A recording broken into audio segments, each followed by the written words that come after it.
Today, New Security. Pag-usapan natin, Sun Life Save and Protect Plus. This plan is applicable for 0 to 50 years old. Tandaan lang ang 27, 5, and 140%. 20 years ang duration ng protection. I-multiply ang annual premium sa 7 para makuha ang life insurance coverage. 5 years to pay.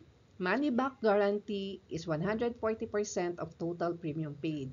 For example, annual premium is 100,000 pesos. Multiply it by 7. So, ang total insurance benefit is 700,000. Magkano ang binayad? 100,000 times 5. Ang total premium paid is 500,000 pesos. At ang pangako ni Sun Life, ibabalik niya ang 140% ng iyong ibinayad at the end of 20 years. So, 500,000 times 140%. At the end of 20 years, meron kang 700,000 pesos. Not only that, ang plan na to, meron din siyang living benefit. You can use the money in case of emergency, or meron na tayong na-establish na 60% of the face amount that you can use when terminal illness come. Tingnan natin ang actual illustration. Si client, nagbayad siya ng 71,429 as annual premium. Kunin ang calculator. Ang pangako ni Sun Life, multiply mo lang yung annual premium sa 7 para malaman ang guaranteed death benefit. Kaya 71,429 times 7, meron tayong guaranteed death benefit na mapupunta sa ating beneficiaries na 500,000.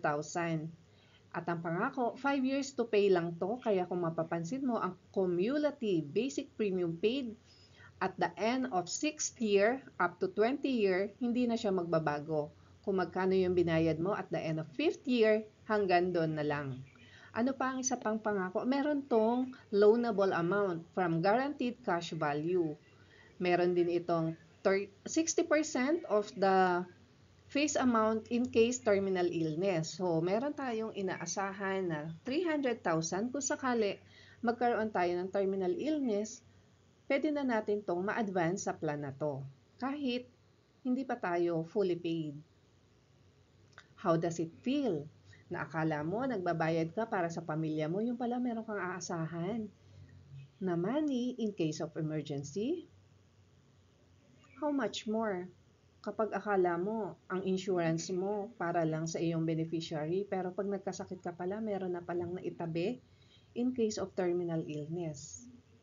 At eto pa, just imagine, 71,429 pa lang ang ibinayad mo on the first year, pero may guaranteed kalahating milyon na ang pamilya mo in case something happens to you.